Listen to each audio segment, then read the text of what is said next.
बच्चों को दुआएं, बड़ों को सलाम। फिजा है मेरा नाम। You watching morning with Fiza 24 news पर। मेरी बहुत प्यारी दोस्त है, उनका एक ब्लूपर बड़ा वायरल हुआ है। मिशी खान जी इसी तरह करते करते ना वो ऐसे ढस, तो मुझे सोफ़े वाली जगह, क्योंकि मेरा वो नहीं है ना, हत्ती नहीं है, वरना मैं हत्ती पे बैठ जाती। मुझे इतना अच्छा लगा वो ब्लूपर, उन्होंने खुद अपलोड भी किया। यार हो जाता है कभी किसी से गलती हो जाती है, कोई ऐसी बात हो जाती है। तो खैर ये तो मैं एक्ट कर रही थी, मैं कोई गिरने वाली नहीं थी। मगर मैं आपको बताऊँ इतने मज़े का ब्लूपर लगा मुझे। इंसान है यार, कभी किसी इंसान के साथ ऐसी कोई मस्ती हो जाती है, कभी कोई ऐसा हादसा हो जाता है, तो उसको एंजॉय करें। और उन्होंने खुद भी लगाया कि आप लोग को हंसने का मौका मिले। हर वक्त सड़े गले बैठे रहते हैं, हर वक्त मुंह सड़ा के बात कर रहे होते हैं, या फिर अजीब से कमेंट्स करना शुरू कर देते हैं किसी की ज़ात पर, किसी की पर्सनालिटी पर। तो बेहतर ये है कि थोड़ा सा हंसा करें, अच्छे अच्छे जो कमेंट्स है वो किया कीजिए, हेल्दी बातें किया कीजिए। आज देखें, अब सुबह सुबह मैं चाह रही थी कुछ अच्छी हेल्दी बात करने के लिए कि आपके सामने कुछ अच्छी न्यूज़ लेकर आऊँगी। आज भी बुरी खबर है। और क्या बुरी खबर है? हमारा जो शहर है नाज़रीन, लाहौर, वो फिर से पहले नंबर पर आ गया है पूरे दुनिया में। दुनिया का आलूदा तरीन शहर बन गया है आज फिर से। आज जो एयर क्वालिटी इंडेक्स है नाज़रीन, वो 340 है। आपको समझ आ रही है 340 क्या? अगर लाहौर में भी मैं डिफरेंट इलाकों की बात करूँ, जो गुलबर्ग का एरिया है, वहाँ पर 580 है। गुलबर्ग के जो एरिया में ना, वहाँ पे गाड़ियाँ बहुत ज़्यादा आती हैं, आपने भी देखा होगा। ऑफिसेज हैं, बाकी सारा वो एरिया लगता है जहाँ पे सारे वो कमर्शियल एरिया भी बने हुए। अब कल रात की अगर मैं आपकी बात बताऊँ तो वहाँ पे इतना ज़्यादा धुआं आ रहा है, इतना ज़्यादा धुआं आ रहा है, इतनी आँखों में जलन रही है लोगों को कि मैं आपको बता नहीं सकती। इतने बुरे हालात हैं। अभी गला, सांस, लंग्स, खांसी, infection, viral, influenza, cold, flu, ये सब कुछ आपको जो है ना अपनी लपेट में लेगा। और मैं ये बता दूं, इन्फ्लुएंज़ा जो है ना वो जानलेवा हो जाता है, ठीक है। मेक श्योर सुबह उठते के साथ ही आपको बड़ा शौक होता है ना कि आप खिड़कियां खोल देते हैं, ठीक है, अच्छी एयर के लिए दरवाजे खोल देते हैं। वो अच्छी एयर नहीं आ रही, आपने वो जो गंद है ना, वो जो धुआं है ना, वो आप अपने घर के अंदर जो है ना उसको वेलकम कह रहे हैं कि आइए, आपका इंतज़ार था। यार प्लीज़ अपनी विंडोज़ भी बंद रखें, अपने आप को भी सेफ़ रखें, अपने बच्चों को भी सेफ़ रखें। बिला वजह बच्चों को बाहर मत निकालें। कल मेरी बेटी फ़राल इतना रो रही थी, इतना चीखी है, मामा मुझे खेलना है, मामा मुझे साइकिल चलानी है। मैंने इसको कार पार्क के एरिया तक भी नहीं जाने दिया। क्या करूँ, मजबूर हूँ। मैं भी चाहती हूँ मेरे बच्चे इस तरह से बाहर जाएँ, खेलें कूदें, मगर हम अपने घर के बच्चों को उस तरह से बाहर कैसे खेलने दें जब ये गंदी एयर आ रही है आपकी, ठीक है, इस तरीके की धुआंधार, जो कि आपकी सेहत के लिए बहुत मुज़र है। तो फिर आप किस तरीके से अपने बच्चों को कह सकते हैं जाओ बाहर खेलो। अब एक किसान भाई हैं, मैं उनको साथ भी रिक्वेस्ट करना चाहूँगी कि उनकी जो फसलें कटाई के बाद जो बच जाती हैं, ठीक है, उसको प्लीज़ आग ना लगाया करें। आपसे ख़ास तौर पे मैं आपको कहूँगी, इल्तिजा है, रिक्वेस्ट है, प्यार से आपकी छोटी बहन, बड़ी बहन जो समझ के आप प्लीज़ मुझे ज़रा मेरी बात को उसको समझें, गौर करें। आप उन फसलों को आग मत लगाया करें, इससे और ज़्यादा जो है ना हमारी एयर जो है वो और गंदी हो जाती है और हमारी सेहत के लिए बहुत मुज़र। तो ये बैड न्यूज़ थी, आपको बताना ज़रूरी था। अब चलते हैं अपने टॉपिक की तरफ। ये वो टॉपिक है मुझे लगता है जिसको अभी तक हमने डिस्कस नहीं किया था, और लॉयल्टी की बात मैं करना चाहूँगी यहाँ पर आज। सिर्फ लॉयल्टी जो है वो मर्दों में नहीं देखी जाती। हम तो हर बात पे कहते हैं ना कि मर्द लॉयल हो, मर्द लॉयल हो। मर्द लॉयल नहीं था, ठीक है, बीवी के साथ दगा कर दिया, बीवी को छोड़ दिया, या प्यार मोहब्बत के टाइम पे जो है ना वादे कस्में दे के तो शादी नहीं की। लॉयल्टी, यार लॉयल्टी हर रिश्ते में पाई जाती है, मगर आज मैं ज़्यादा फोकस मियाँ बीवी के रिश्ते पे रखूँगी। बीवी का भी लॉयल होना बहुत ज़रूरी है। कुछ बीवियाँ अपने शौहर को पसंद ही नहीं करती, शादी हो जाती है उनके साथ वो लॉयल नहीं होती। जब पसंद ही नहीं कर रही, आप दिल से एक्सेप्ट नहीं कर रही, तो कहाँ से लॉयल्टी? इसको एलैबोरेट करने के लिए ये मेरे लफ्ज़ काफ़ी नहीं है, ना मेरी लैंग्वेज आपको समझ आती है।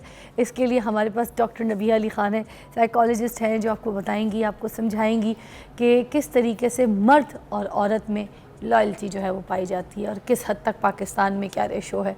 ठीक है जी, हम ज़बरदस्ती किसी को इल्ज़ाम नहीं ठहरा सकते, जो हकीकत है वो हम सुनते हैं नबिया अली ख़ान से। अस्सलाम वालेकुम नबिया, कैसी हैं? वालेकुम अस्सलाम, मैं ठीक ठाक, करम अल्लाह की ज़ात का। आप सुनाइए। अल्लाह का शुक्र, लुकिंग एज यूजुअल प्रिटी माशाल्लाह। एंड यू टू माशाल्लाह। Thank you. Nice colour, nice hair. Thank you, बहुत बहुत शुक्रिया। अच्छा नबिहा, आज का टॉपिक बड़ा डेंजर है मेरे लिए, लोगों के लिए, मगर इस डेंजर जोन से आप ऐसे लोगों को पार कर देती हैं। तो सबसे पहले बताइए कि जो लॉयल्टी है ये हम मर्द औरत में कैसे देखें, औरत मर्द में कैसे देखें, और ये है क्या? मैं हमेशा कहती हूँ वफ़ादारी एक ब्रांड है और हर बंदा ब्रांडेड नहीं होता।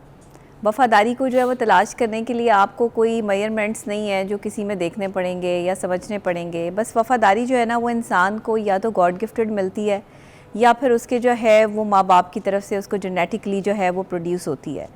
वफ़ादारी में हर बंदा वफ़ादार अगर हो जाता तो फिर बेवफ़ाई का कॉन्सेप्ट ही ना रहता। बेवफ़ाई इसीलिए है कि कुछ लोग यहाँ पे वफ़ादार हैं। अगर वो वफ़ादार ना होते तो ज़ाहिर है बेवफ़ाई का लेवल ही ना होता। बेवफ़ाई तब होती है या वफ़ादार बंदा जो है वो तब होता है जब आप दो लोग एक दूसरे के साथ रिलेशनशिप में हैं। मियाँ बीवी का रिलेशनशिप जैसे आज आपने जो है वो टॉपिक रखा हुआ है, एक सबसे बड़ा रिलेशनशिप है, दुनिया कायम हुई इस रिलेशनशिप पे। और फिर आगे रिलेशनशिप चलाने के लिए हमें बहुत से जो है वो साइकोलॉजिकल हमारे पास रीजंस भी मौजूद हैं, माशरती तौर पर भी हमारे पास बहुत सारे मामलात मौजूद हैं। लेकिन आज तक मियाँ बीवी ये नहीं समझ पाए कि लॉयल्टी क्या है, सिंसेरिटी क्या है, वफ़ादारी क्या है और ये कैसे करना है। देखिए, औरत का वफ़ादार होना बहुत ज़रूरी है और मर्द का जो है वो बाज़मीर होना बहुत ज़रूरी है। मेरी नज़र में मैं ये समझती हूँ कि ये अगर कोई मर्द जो है वो बाज़मीर है ना, उसका ज़मीर ज़िंदा है, तो वो हर हाल में जो है वो निभाने की कोशिश करेगा अपने रिश्ते को, हर तरह से जो है वो उसको लेके चलेगा। और अगर औरत वफ़ादार है, वो अपने शौहर के साथ मोहब्बत रखती है, उसके साथ जो है वो एक उसका ताल्लुक़ है, कनेक्शन है, तो वो कभी भी जो है वो अपने घर को तोड़ने की बात नहीं करेगी। हमेशा वो औरतें घर को तोड़ती हैं जिन्हें अपने शौहर के साथ कोई कनेक्शन नहीं होता, जो उनके साथ वफ़ादार नहीं होती, या जिनके क्राइटेरिया या सोचें या ख्वाहिशात कुछ डिफरेंट होती हैं कि वो किसी और चीज़ में जो है मादी ज़िंदगी में पड़ी होती हैं। किसी को पैसे का शौक़ है, ब्रांडेड कपड़े पहनने का शौक़ है, चीज़ों का शौक़ है, मामलात का शौक़ है।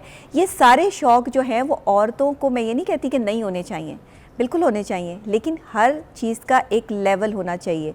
जब आप किसी भी चीज़ से तजावुज़ करते हैं तो आप अपने रिश्ते को ख़राब करते हैं। जब भी आप रिश्ता करने लगें तो कम से कम ये ज़रूर देखें कि ख़ानदान क्या है।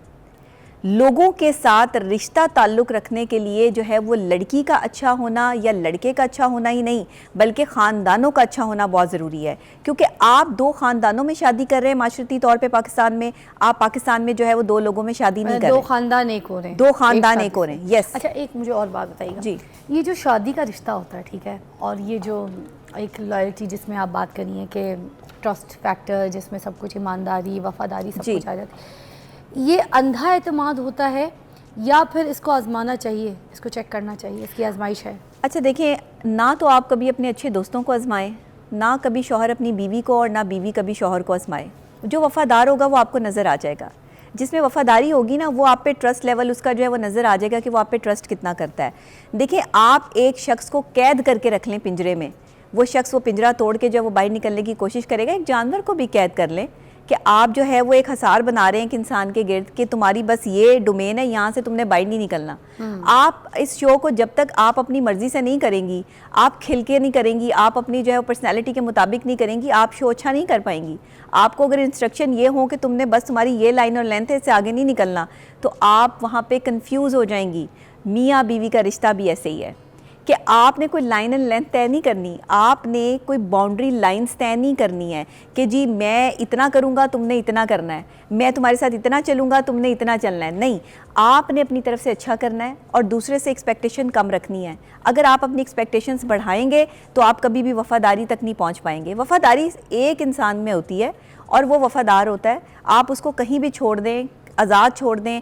कहते हैं ना कि जो जाने वाला होता है उसको वास्ता नहीं देते, रास्ता देते हैं। लेकिन फिर सूरत हाल ये है कि आपके साथ जो वफ़ादार है ना, उसको आज़ाद छोड़ दें। अगर वो आपका है तो वो वापस आएगा, आपके साथ ही रहेगा। कुछ लोग देखें ना, वफ़ादारी के दावे करते हैं ना, तो ज़बान से तो बहुत कुछ बोलते हैं, लफ्ज़न तो वादे, कस्में, इरादे, चांद तोड़ के लाने की भी बातें, और वो कि आपको पूरी तसल्ली, आपको सेटिस्फाइड कर देते हैं अपनी बातों से, लफ्ज़ों से। मगर जब प्रैक्टिकली उनकी इनर सेटिस्फेक्शन की बात आती है तो वो खुश नहीं होते, ना ही उनको कोई वो दावे जो कर रहे होते हैं वो उसके साथ मैच कर रहे होते हैं। अच्छा देखें, इतना तो इंसान को तजुर्बा होना चाहिए कि सामने वाला जो बात कर रहा है वो दिल से कर रहा है या ज़ुबान से कर रहा है। अब दिल तो कोई कॉन्सेप्ट नहीं है मेरी नज़र में। दिल तो को देखे मासूम भी तो देखे होते हैं ना, नबी दिल अहमद, कॉन्सेप्ट बात नहीं है, कर लेते हैं, दिमाग आपको भी कॉन्सेप्ट पता है है। लोग दिमाग से बात करते हैं, आपको पता है। कुछ लोग ज़ुबान से बोलते हैं, कुछ लोग इखलाक से बोलते हैं, कुछ लोग दिमाग से बोलते हैं। जो दिमाग से बोलते हैं ना और दिमाग को सही पॉजिटिविटी में इस्तेमाल करते हैं, वो कामयाब हैं, वो ब्रांडेड हैं, वो वफ़ादार हैं। वफ़ादार होना एक आपका एक लेवल है, एक स्टैंडर्ड है जिसको आप डेवलप करते हैं। वफादारी को आपने आज ब्रांड का नाम दिया, मतलब Exactly. आपने कहा है जो वफादार है वो ब्रांडेड है। यस, वो ब्रांडेड है। वो आप उसको जो है वो डिनाई नहीं कर सकते, चाहे वो लड़का है या लड़की। चाहे वो लड़का है चाहे एक लड़की ब्रेक है। लेते हैं, ब्रेक के बाद हम इस ब्रांड को, इस वफादारी को, जो मियाँ बीवी का रिश्ता है जिसमें लॉयल्टी की बात हो रही है, उसको इलेबरेट करेंगे। आप कॉल भी कर सकते हैं, शामिल हो सकते हैं। कोई मसला है, कोई ऐसे केस हैं आपके, तो डिस्कस कीजिए। हमारे साथ नबी अली खान मौजूद है। Take a break.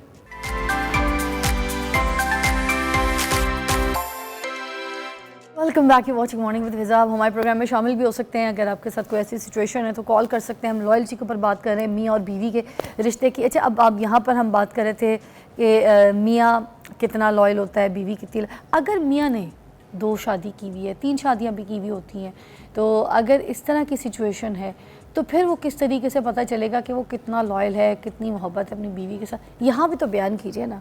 ज़रूरी थोड़ी सारे भाई ऐसे हैं जिन्होंने एक ही शादी की हुई हो। सही, आप बताएं ना। देखिए, आप देखिए अपनी लाइफ में आपके बच्चे 1 भी हैं, 2 भी हैं, 3 भी हैं। लोगों के 3-3 4-4 बच्चे होते हैं। क्या वो उन बच्चों के सबके साथ बराबर का प्यार तो करते हैं, लेकिन फिर भी कोई एक बच्चा तो लाडला होता है ना, चाहे वो सबसे छोटा हो चाहे वो सबसे बड़ा हो, दिल के करीब हो जाता है। दिल के करीब हो जाता है वो, चाहे अपने अंदाज से हो या अपनी बात से हो। इसी तरह बीवियां भी होती हैं। कोई भी मर्द एट अ टाइम अपनी तीनों बीवियों के साथ वफादार नहीं हो सकता, नहीं हो सकता, पॉसिबल नहीं है। कुछ ना कुछ, कोई ना कोई एक बीवी उसकी जो है वो पसंदीदा लाजमी होती है। इसका मतलब अगर पहली बीवी है और पहली बीवी के बाद अगर वो दूसरी शादी करता है तो उसका मतलब तभी करता है जब वो अपनी पहली शादी से खुश नहीं होता। बिल्कुल, ये पहला पॉइंट हो गया आपके कहने का मतलब। अब वो अगर दूसरी शादी करता है और वो दोनों को भले बराबरी का हिस्सा भी दे रहा है, पैसा भी दे रहा है, इज्जत भी दे रहा है, मगर उसका दिली लगाव और उसका रोमांस और उसका इश्क जो है फिर भी कमी है, फिर भी कमी थी ना, कमी तब थी। तीसरी आई। हाँ, तब तीसरी आई। तो वो तीसरी जो है उसके साथ अगर है कहानी, तो इसका मतलब है कि फिर लॉयल्टी, सिंसियरिटी और मोहब्बत, सारा रुझान जो है वो फिर तीसरी है। और अगर सिर्फ 2 हैं तो उसका मतलब पहली की सिचुएशन तो ख़राब हो गई कि वो पहला सही नहीं चल रहा था केस, तो वो दूसरी तरफ गया और अब वो भले खर्चा एक दूसरे को, दोनों को बराबरी का दे रहा है, मगर दूसरी तरफ रुझान दिल ज़्यादा है। देखिए, इस्लाम भी कह रहा है कि अगर तुम इंसाफ कर सको तो दूसरी, तीसरी, चौथी शादी करो। ऐसे नहीं है कि दूसरी, तीसरी शादी जो है वो ऐसे ही कर लो, मतलब कि आपको शौक है तो दूसरी, तीसरी शादी कर लें। नो, इंसाफ कर सको तो। अब इंसाफ का तकाजा ये है कि सबसे एक जैसा प्यार करो, सबको एक जैसी जो है वो ज़रूरियात ज़िंदगी पूरी करो, सबके साथ एक जैसा टाइम स्पेंड करो। लेकिन क्या मर्द ऐसा कर पाते हैं? नहीं। किसी बीवी को ज़्यादा टाइम मिल रहा होता है, किसी को कम टाइम मिल रहा होता है, किसी के साथ बहाने चल रहे होते हैं, किसी को इग्नोर पे डाला होता है। और पहली बीवियां तो अक्सर इग्नोर हो रही होती हैं। अगर आप मुझे एक और पहली बीवी से कहने पे लोग होके ही बंदा दूसरी की तरफ जाता है। अच्छा, कहने पे लोग जो ये बात करते हैं कि पहली बीवी ठीक थी, पहली बीवी बहुत अच्छी थी, घरदारी भी संभाली हुई थी, बच्चे संभाले हुए थे, खानदान लेके चले, मगर उसके बावजूद इसने जो है ना पहली छोड़ के दूसरी शादी कर ली।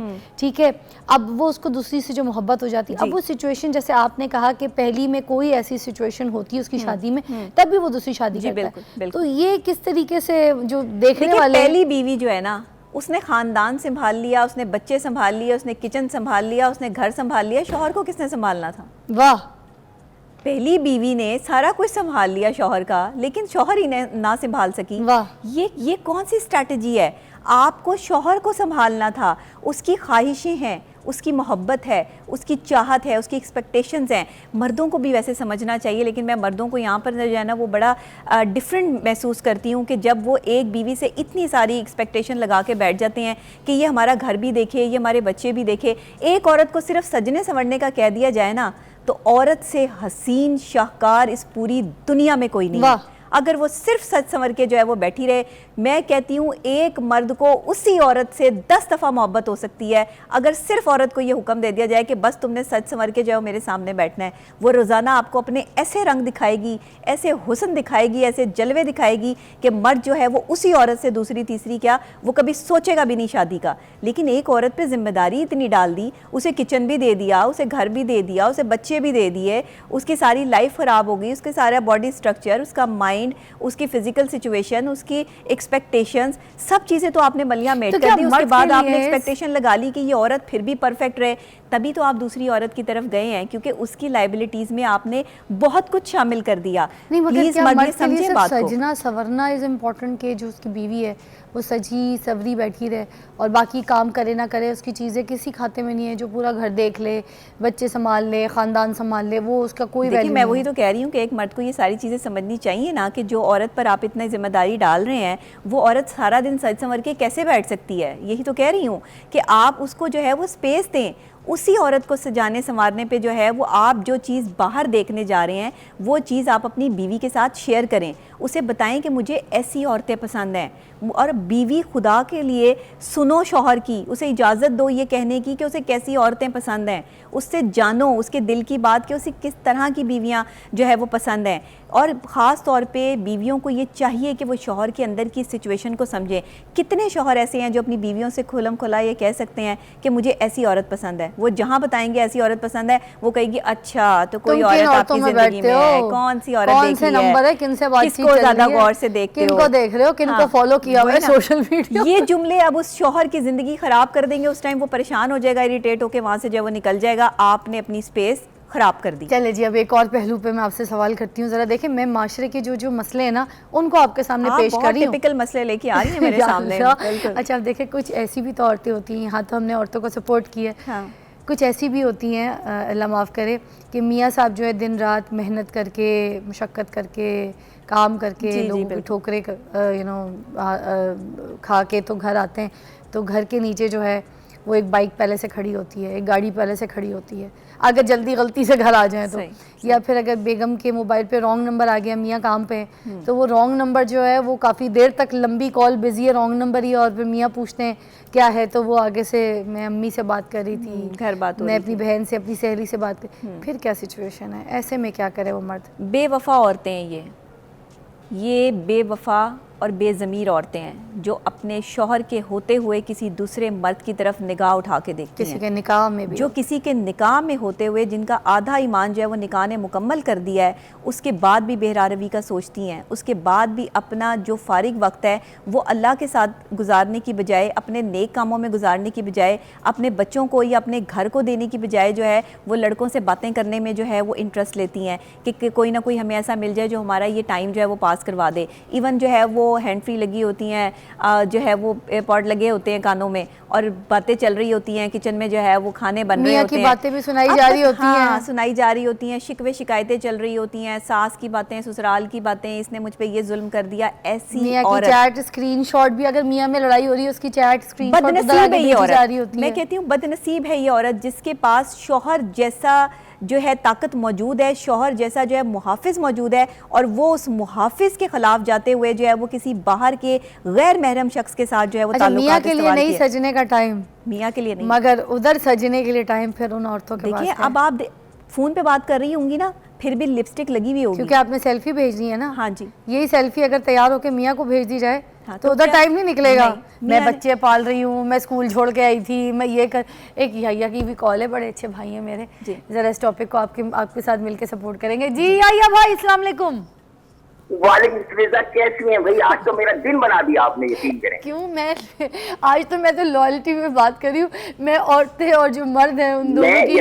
मैं यकीन करें नबिया से बात करने के लिए इतना बेचैन था, और आप मैं कोई मौका नहीं मिल पाता, मैं तमाम शुरू से कॉल करता हूँ, लेकिन अभी आपकी बात माशाल्लाह अच्छी चली। नबिया की सबसे पहले तो इनको बहुत उठ के मैं इनको सलाम करता हूँ, तो इतनी जेन्युइन, इतनी सच्ची हैं कि यकीन करें कि इनके जो अल्फाज का चुनाव, इनकी नफ्सियात समझने का, मैंने बहुत सारे नफ्सियात दान देखे, लेकिन इनके अंदर जो साइकी समझने की अहलियत है वो इतनी बेहतरीन है, यकीन करें वीजा के मैं बता नहीं सकता। और अभी जो कुछ उन्होंने कहा, ये लिए मेरे लिए ऐसे वर्ड हैं, लोगों के लिए ऐसे ये कि मैं कहता हूँ इसकी किताब पूरी लिखनी चाहिए इनके बारे में, ये कहती हैं।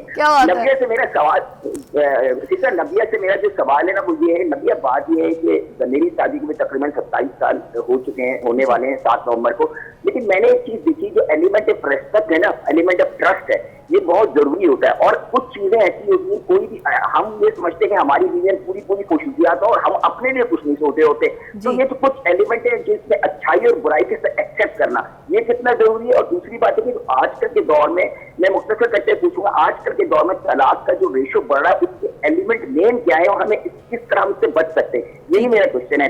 Thank you so much Fiza, thank you so much. Thank you. अच्छा सवाल है, जवाब दे दीजिएगा।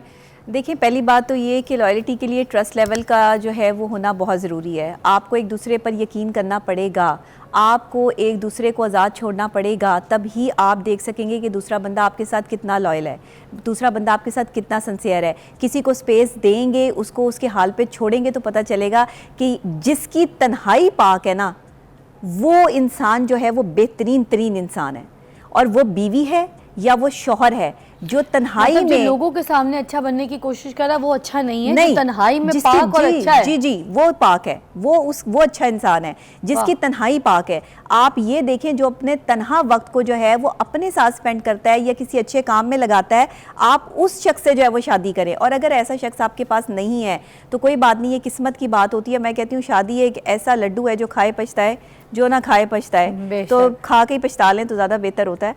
तो इसलिए खाने के बाद जो पछताना होता है ना, वो तकलीफ से भी बड़ा होता है। अच्छा, आपने लॉयल्टी को कोई, आप जैसे मैंने ब्रांड हर कोई अफोर्ड नहीं करता ना, तो ब्रांड जो है ना, ब्रांडेड बंदा जो है ना, उसको संभाल के रखें जो आपके साथ लॉयल है, लेकिन बंदों को आज़ाद छोड़ दें और अपना ट्रस्ट लेवल जो है लाजमी मियाँ बीवी एक दूसरे के ऊपर जो है वो रखें। दूसरे जो इन्होंने तलाक की बात की कि वो रेशोज़ क्यों बढ़ रहे हैं, तलाक इस वजह से बढ़ रही है, अदम बर्दाश्त की कैफियत है।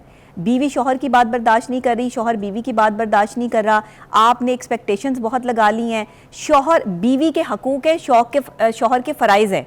याद रखिएगा, जब तक बीवी अपने जो है वो हकूक़ पूरे हासिल नहीं कर लेती, शौहर अपना पूरा फ़र्ज़ अदा नहीं कर लेता, आप मियाँ बीवी अपनी ये गाड़ी जो है वो नहीं चला सकते, जो इसे ज़िंदगी कहते हैं। बात है जी। एक ब्रेक लेते हैं, ब्रेक के बाद दोबारा ज्वाइन करते हैं। हम लॉयल्टी के ऊपर बात करें, आपकी कॉल्स भी शामिल करेंगे। नबिया अभी मेरे साथ हैं, अभी मैं नबिया को जाने दूंगी, अभी एक ब्रेक और टेक अ ब्रेक।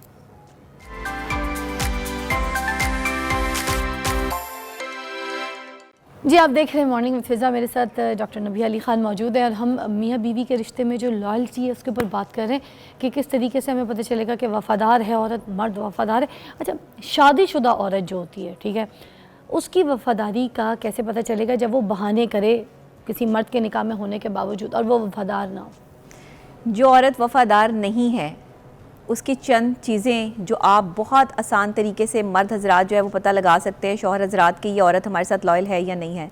वो औरत आपको मुख्तलिफ़ किस्म के टिपिकल बहानों में पाई जाएगी, बहाने करती हुई पाई जाएगी। कैसे? 3 चीज़ें बहुत अहम और ख़ास। पहली बात ये, वो हर वक्त आप में कोई ना कोई नुक्स निकालेगी, जैसे मर्द निकालता है औरत में जब वो बदलता है। अच्छा। बिल्कुल ऐसे ही नुक्स निकालेगी। आपकी उसे कोई चीज़ अच्छी नहीं लग रही होगी, अपने शौहर की बुराइयां, अपने शौहर के मुंह पर उसकी जो है वो बेइज्जती, फॉर एग्जांपल दाढ़ी रख लेगा तो मोहब्बत ही नहीं है, तुम छुचुंदर से लग रहे हो, हाँ ये तुम इसमें अच्छे नहीं लग रहे, तुम ये कपड़े रंग क्या पहन लो, अच्छा। तुम अच्छे नहीं लगते, तुमने मुझे कभी मोहब्बत ही नहीं दी। दूसरी खास शिकायतें करेगी। ओके, ये बहाने नहीं, आपकी बेइज्जती करेगी।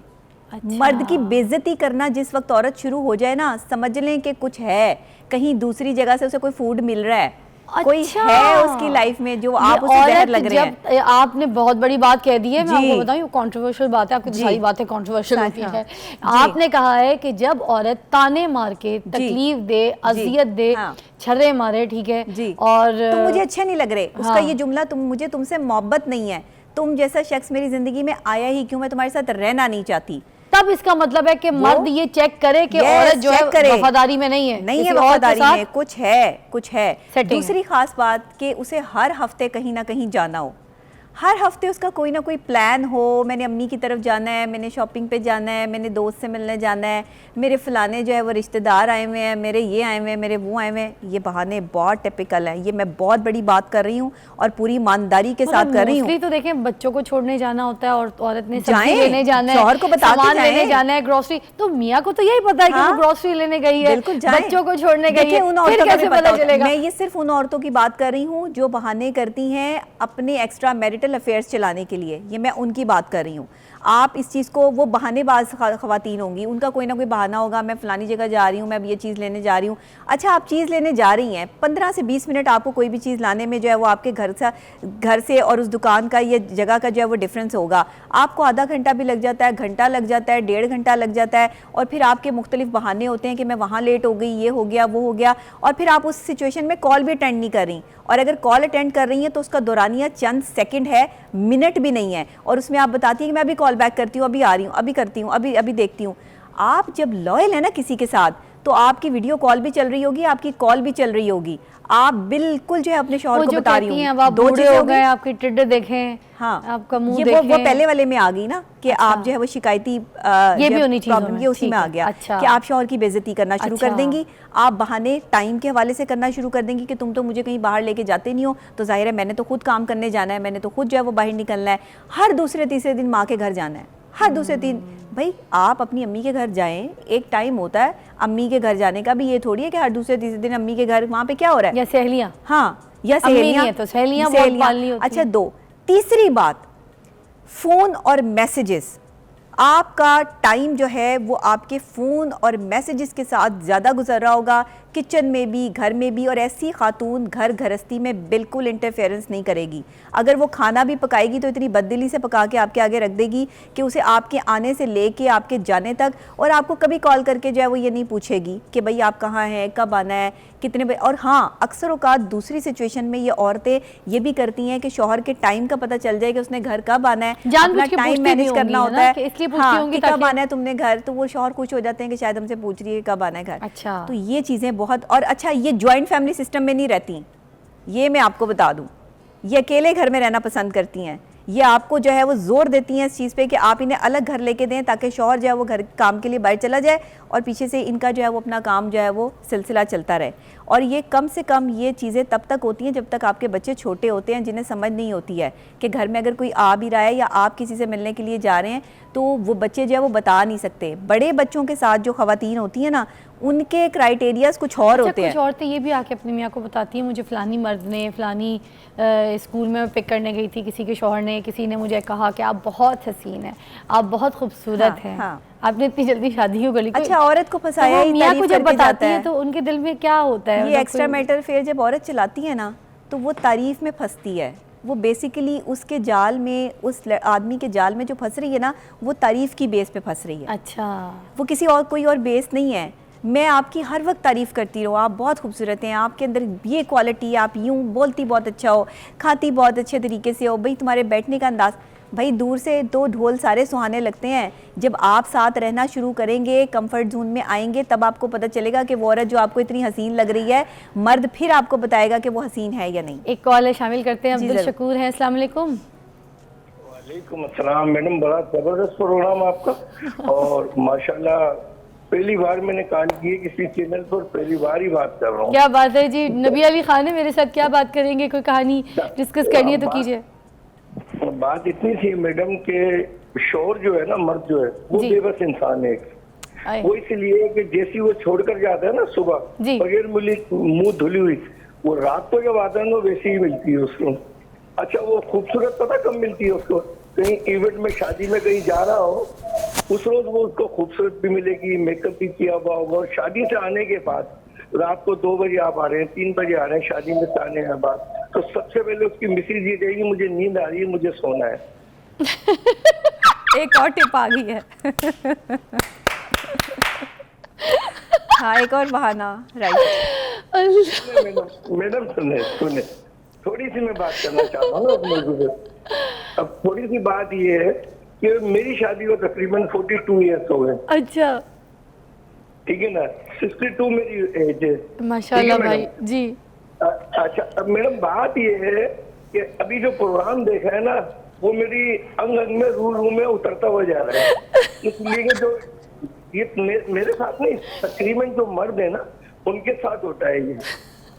अब जो बिजनेसमैन है या कोई जॉब पे जा रहा है, वो बेचारा थक हार कर आ रहा है, उसको आते ही घर में घुसते ही पता क्या जवाब मिलता है? अंडे आ गए, दूध आ गया, बच्चे का पेम्पर आ गया, मुन्ने का ये आ गया। वो अल्लाह की बंदी, ये तो देखो, वो पूरे दिन में बेचारा थक कर आया, एक गिलास पानी का तो पूछ लो, वो नहीं पूछना मैडम, उसने समझना, उसने सारे पूरे दिन के दुखड़े सहने, ठीक है ना। हाँ। नंबर 1। नंबर 2, आजकल जो हमारी बहनें बेटियां, उनको जो खुला हो रहा है, तलाक हो रहा है, वो इसलिए हो रहा है कि पहले जमाने में हम जब थे तो हम तकरीबन 35 अफराद अपने घर में साथ रहते हैं अभी भी, अल्हम्दुलिल्लाह। माशाल्लाह। इतनी सी भी लड़ाई नहीं है, इतना सा भी झगड़ा नहीं है, एक दूसरे के साथ मिलके रहते हैं, एक जगह पकता है।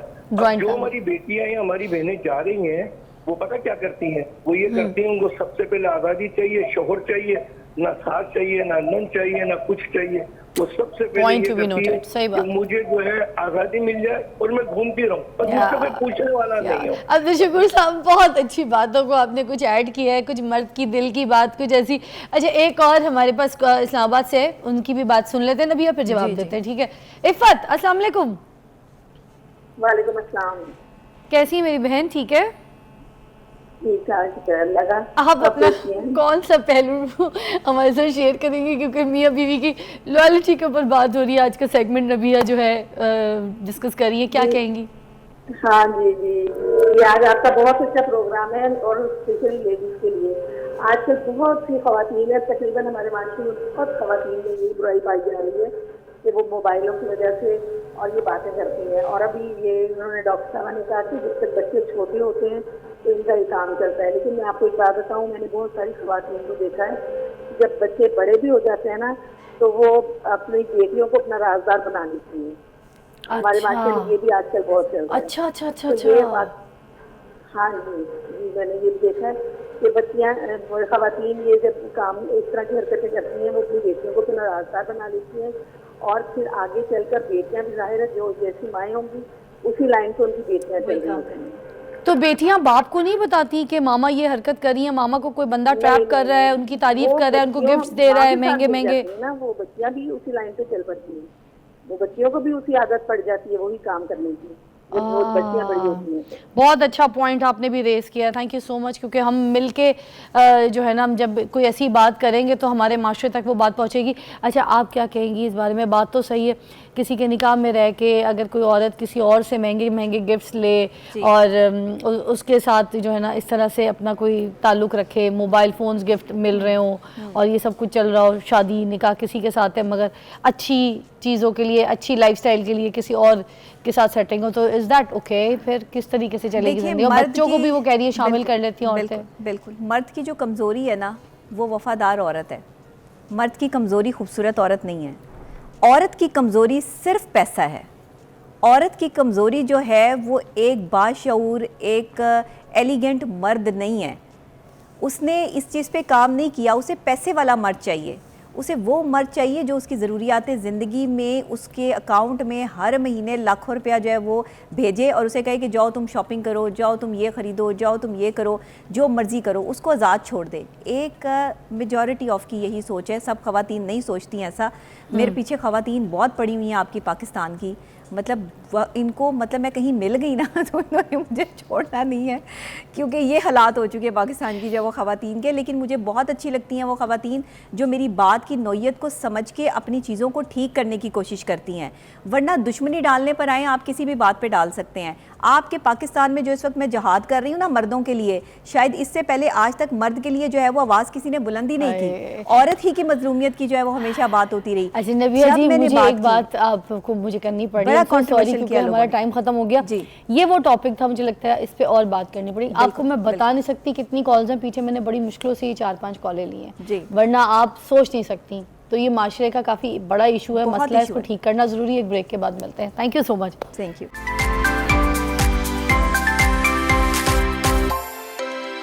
Welcome back, you watching morning with Fiza. नाज़रीन, आज जिस टॉपिक पे हम बात करेंगे अपने सेगमेंट में वो है बच्चों के अंदर जो बहुत ज़्यादा गेम्स खेलने की हॉबी हो जाती है। खेल रहे होते हैं हर टाइम, कोई पबजी खेल रहा है, कोई और दूसरे गेम्स हैं, ठीक है, कॉल ऑफ ड्यूटी है, फ्री फायर है, इसके अलावा माइनक्राफ्ट के जो गेम्स वगैरह होते हैं, सबवे सर्फ होते हैं।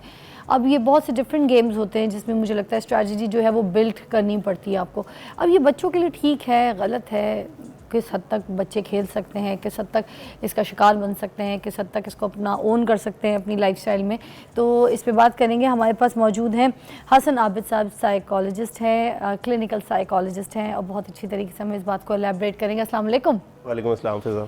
कैसी तबीयत है जी? एक्सीलेंट। तो सबसे पहले तो मुझे बता दें कि ये गेम वगैरह जो हम बच्चों को खेलने देते हैं, क्या हमें खेलने ही नहीं देना चाहिए, या फिर थोड़ा बहुत हम बच्चों को इजाज़त दे दिया करें कि चलो ठीक है 1 आवर टाइम में आप कुछ मोबाइल पे या फिर कंप्यूटर पे गेम खेल लो? देखें, excess of everything is bad. आप ज़्यादा पानी भी पीना शुरू कर देंगे तो उसके अंदर भी एक टॉक्सिक लेवल होता है, वो भी इफ़ेक्ट करेगा आपको। हालांकि बहुत अच्छी चीज़ है पानी, आप गेम्स को खिलाएं बच्चों को ज़रूर, उसका बहुत पॉजिटिव इम्पैक्ट होता है बच्चों पर, और साइंटिफिक स्टडीज़ ये शो करती हैं, मेरी कोई ऑब्जर्वेशन नहीं है। किस तरह की गेम खिलानी है उसका भी एक असर होता है, तो किस एज में कौन सी गेम खिलानी ये भी बड़ा मैटर करता है। लेकिन गेम्स इन जनरल एक बुरी चीज़ नहीं है, एक बहुत अच्छी चीज़ है। आपका हैंड बॉडी कोऑर्डिनेशन जो है, माइंड और आपकी बॉडी का जो कोऑर्डिनेशन है जब आप गेम खेल रहे होते हैं, और किस तरह की गेम खेल रहे हैं, किस तरह की स्ट्रैटेजिकल गेम खेल रहे हैं, किस तरह की स्ट्रैटेजीज़ बना रहे हैं, आपके अंदर एजिलिटी आती है, आपके अंदर एक स्ट्रैटेजिकल माइंड सेट डेवलप होता है, एनालिटिकल स्किल्स पैदा होते हैं गेम से। तो ये डिपेंड करता है कि आप किस तरह की गेम खेल रहे हैं। ठीक है, एक ब्रेक लेते हैं, उसके बाद डिटेल में बात करेंगे। आप हमारे साथ रहिएगा, देखते रहिए morning with Fiza. Welcome back. हमारे पास मौजूद हैं हसन आबिद जो कि क्लिनिकल साइकोलॉजिस्ट हैं, और हमें ये बता रहे हैं कि बच्चों में ये जो गेमिंग की हैबिट है, जो गेम खेल रहे होते हैं, उनके लिए कितना मुज़र है या उनके दिमागी हालत के लिए बहुत अच्छा है, अच्छी प्रैक्टिस है। लेट्स टॉक जी, क्या कहेंगे आप? देखिए, मैं इसका ना थोड़ा सा आपको एटियोलॉजी बताता हूँ कि ये होता इम्पैक्ट कैसे करता है बॉडी को। हमारे बॉडी के अंदर एक न्यूरोट्रांसमीटर होता है, इसको आसान लफ्ज़ों में कह लेते हैं कि हार्मोन होता है, उसे कहते हैं डोपामीन। उसका ताल्लुक होता है एनर्जी के साथ, खुशी के साथ, एक इसको हैप्पी हार्मोन भी कह सकते हैं। तो जब आप कोई भी ऐसा काम करते हैं जिससे आपका डोपामीन इंक्रीज़ होता है तो आपको बहुत एक्साइटमेंट फील होती है। बच्चे जब गेम्स खेल रहे होते हैं तो उनका डोपामीन जो है ना वो इंक्रीज़ होता है और वो बहुत खुश हो जाते हैं। तो जब आप उस डोपामीन को रिलीज़ कराते रहते हैं गेम्स खेल के, तो वो किसी ना किसी तरह से चैनलाइज हो जाता है, उसी वक्त रिलीज़ होता है जब वो बच्चा गेम खेलता है। अच्छा। जब वो नहीं खेल रहा होता तो वो बहुत आपको काम नज़र आएगा या किसी और एक्टिविटी में पार्टिसिपेट नहीं करेगा।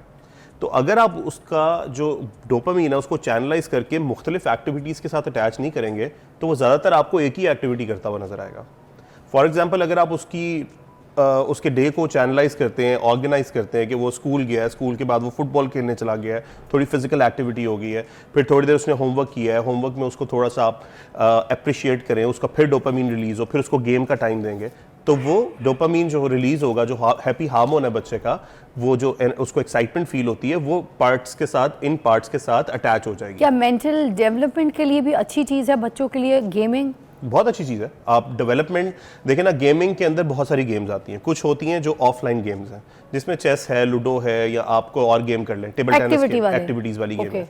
उनके अंदर भी आपकी जो मेंटल कैपेसिटी है इंक्रीज होती है, क्योंकि आप स्ट्रैटेजाइज करते हैं खेलने के लिए। इसी तरह जो ऑनलाइन गेम्स हैं उसके अंदर भी स्ट्रैटेजी होती है, क्योंकि आपके हैंड और आपका माइंड कोऑर्डिनेशन चल रहा होता है। ठीक। तो स्ट्रैटेजी भी बनती है, आपके एनालिटिकल स्किल्स भी बेहतर होते हैं, आपको प्लानिंग भी करनी होती है आपको विन करने के लिए, इसी तरह फाइटिंग गेम्स भी हैं। हाँ, कहाँ पे असर पड़ता है?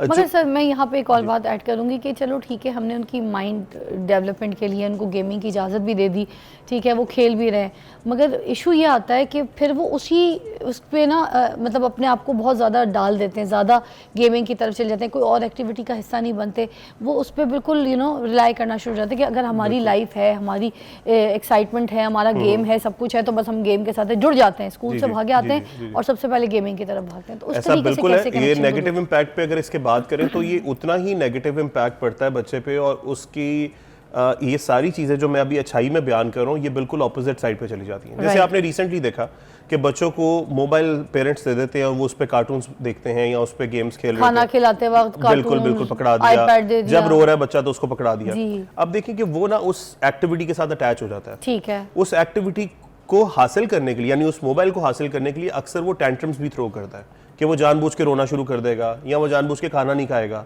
इसी तरह गेम्स के साथ भी अगर आप मैंने जैसे स्टार्ट में ही कहा था कि excess of everything is bad, आप कोई चीज़ ज़्यादा कर देंगे तो वो तो आपको नेगेटिव इम्पैक्ट करेगी। गेम्स के साथ भी यही है। अगर आपने अब 2020 और 2021 की अगर आप बात करें तो आपको याद होगा जो पबजी खेलने वाले जितने स्टूडेंट्स और बच्चे थे उनके कुछ ऐसे केसेस भी सुनने के लिए आए थे कि उन्होंने अपने माँ बाप को भी मार दिया था, मतलब घर वालों को मार दिया था। पबजी पे बैन भी उसी टाइम पे बहुत बुरी तरीके से लगे, आपको याद होगा। मुझे याद है। तो ये सिचुएशंस भी तो आ गई थी। जी। उसके बारे में क्या कहें? देखिए मैं आपको उस वक्त भी मैं एक टीवी शो पे आया था और यही बात डिस्कस हो रही थी कि पबजी को बैन करना चाहिए कि नहीं। मैंने इसकी मिसाल ऐसे दी थी कि देखें बच्चे बाइक यूज़ करना शुरू करते हैं तो वो वन व्हीलिंग करते हैं। जब वो वन व्हीलिंग करते हैं तो वो जो एक्टिविटी गलत कर रहे हैं वो वन व्हीलिंग है, उसकी वजह से आप रोड को नहीं उखाड़ देंगे, मतलब आप रोड को ख़त्म नहीं कर देंगे कि बच्चे वन व्हीलिंग ना करें। इसी तरह अगर गेम को खेल के कोई बंदा कोई बच्चा इतना इम्पैक्ट ले रहा है उसका कि वो उसके बारे में सोच रहा है तो आप गेम को बैन नहीं कर देंगे, आप उस गेम के लिए टाइम ऐसा उसके लिए स्पेंड करवाएंगे उसको कि उसके ऊपर इतना इम्पैक्ट ना हो। जैसे छोटे बच्चे जो होते हैं 7-8 साल से छोटे बच्चे, ये जब ज़्यादा गेम्स खेलते हैं तो इनको ड्रीम्स भी इसी तरह के आते हैं। तो आप देखें ना, अब जैसे पबजी टाइप के जो गेम्स हैं, गोलियां मार रहे हैं और फायर कर रहे हैं अजीब तरीके से, दुश्मनी, jealousy, first person shooting games, उनको बिल्कुल एक्शन गेम्स भी होती हैं, तो वो दिमाग में कुछ तो असर करते होंगे ना, नेगेटिव। बिल्कुल आप किसी बच्चे को GTA खिला दें जो बहुत फेमस गेम है, तो उसमें कार थेफ्टिंग होती है, कार चोरी करता है एक बंदा और वो एक्शन गेम है तो वो शहर में फिरता रहता है। तो बच्चे अगर खेलेंगे वो तो यही बात करेंगे कि मैं कार चोरी करने लगा हूँ, अब मैं इसकी कार चोरी कर लेता हूँ, तो इम्पैक्ट तो होता है बिल्कुल। तो आपको ये देखना होता है कि जो गेमर्स, जो गेम डेवलपमेंट की कंपनीज होती हैं वो स्पेसिफिकली बताती हैं कि ये 3+ है, ये 6+ की गेम है, ये 18+ की गेम है, कौन सी गेम किस बच्चे को किस वक्त खिलानी है, इतनी तो सुपरविजन पेरेंट्स को करनी होगी। और अगर आप मोबाइल की बात कर लेंगे, ज़्यादातर बच्चे मोबाइल पे गेम खेल रहे होते हैं, तो मोबाइल के ऊपर जो है ना वो रिस्ट्रिक्शन भी लग जाती है। पेरेंटल लिंक होता है, गूगल ने भी दिया हुआ है, अगर वो एंड्रॉयड फ़ोन यूज़ करें उसके अंदर पेरेंटल लिंक होता है कि आप कोई भी बच्चा आपका वो गेम डाउनलोड ही नहीं कर सकता है आपकी मर्जी के बगैर। तो जब वो डाउनलोड करने लगेगा तो आपको एक ईमेल नोटिफिकेशन आ जाएगा कि बच्चा ये वाली गेम डाउनलोड कर रहा है, इज़ इट अलाउड और नॉट। अगर आप अप्रूव करेंगे तो वो, इसी तरह आपका जो कंप्यूटर्स हैं, लैपटॉप्स हैं या डेस्कटॉप यूज़ करें बच्चे, उस पर भी माइक्रोसॉफ्ट ने आपको ये ऑप्शन दिया हुआ कि आप उनका एक लॉगिन बनाते हैं और उसको अप्रूव करते हैं कुछ घंटों के लिए। इवन कुछ घंटों के बाद तो आप अलाउ भी नहीं कर सकते बच्चों को कि वो खेल सकें। अच्छा, मेरा तो गूगल अकाउंट एक है फराल के साथ, मेरी 9 साल की बेटी है, तो अगर मेरे से हटके देख भी रही है कोई आईपैड पे कोई ऐसी चीज़ और गलती से भी आ जाए तो वो उसको पता है चीज़ें बुरी है, मगर मैंने फिर भी सुपरविजन रखी होती है क्योंकि मेरे पास सारी वो चीज़ें आ जाती है लिस्ट कि ये चीज़ें अभी देखी गई हैं, ये चीज़ें डाउनलोड में है, तो मुझे पता होता है उसके आईपैड पे क्या क्या डाउनलोड हो रहा है, उसका क्या काम हो रहा है। बिल्कुल बिल्कुल। आप बच्चों के साथ देखें, बच्चे आजकल के आप उनसे बात करेंगे ना, लॉजिकली बात करेंगे, उनको बताएंगे कि ये चीज़ नहीं देखनी तो क्यों नहीं देखनी, या ये चीज़ इतनी देर खेलनी है तो क्यों खेलनी है, वो समझ जाएंगे आपकी बात।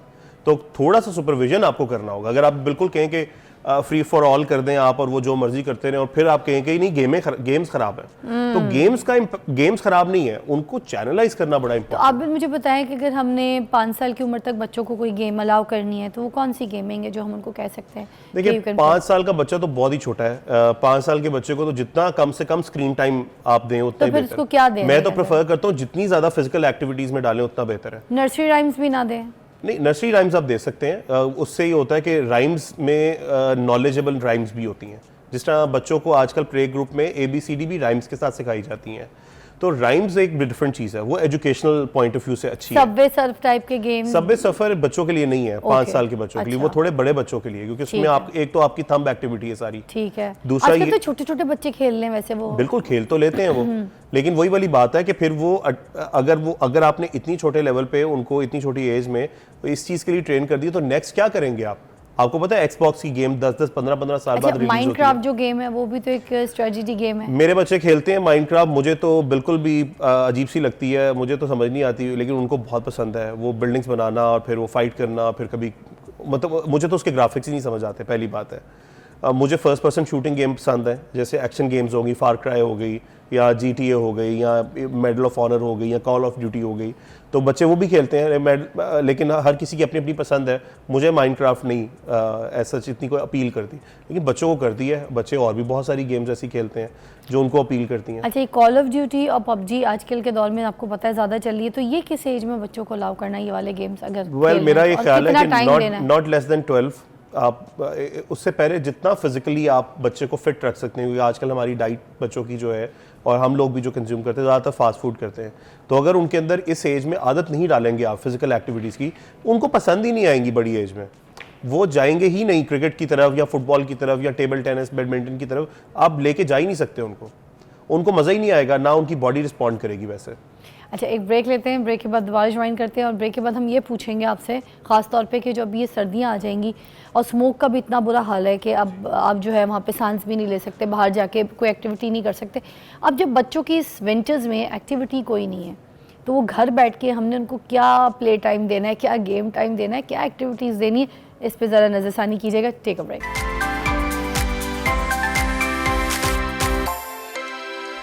Welcome back to watching morning with Fiza. Abid हमारे साथ मौजूद हैं और हमें बता दें कि गेमिंग बच्चों के लिए किस हद तक नुकसानदेह है और कितनी बेहतर है।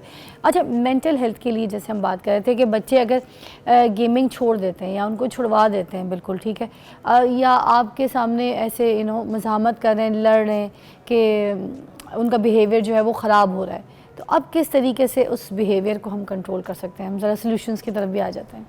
देखिए, बच्चों को चाहिए होती है कोई ना कोई एक्टिविटी, तो आपने उनको इंगेज करना होता है। अगर पेरेंट्स दोनों ही काम करने वाले हैं, उनके लिए बहुत मुश्किल हो जाता है। यूजुअली पेरेंट्स जो दोनों काम करते हैं, घर से बाहर जाके काम करते हैं, तो बच्चे ज़्यादातर ग्रैंड पेरेंट्स के पास होते हैं। ग्रैंड पेरेंट्स उनकी एनर्जी को डील नहीं कर पाते, एक्सेसिव एनर्जी को, तो उनके लिए सबसे बेस्ट केस सिनेरियो यही है कि या तो इनको गेम खेलने दो या मोबाइल पकड़ा दो। तो पेरेंट्स को एक रोल प्ले करना होता है इसके अंदर, वो जिस तरह करना चाहें, जिस तरह भी करें। मतलब ये एक चैलेंज तो है बहुत डिफ़िकल्ट, और एक ऐसा चैलेंज है जिसके अंदर बच्चों की तरबियत जो छोटे एज में फिर ख़राब हो जाए, तो फिर वो आप ज़्यादा बड़े एज में जब वो जाते हैं तो उसको रिवर्ट बैक नहीं कर सकते।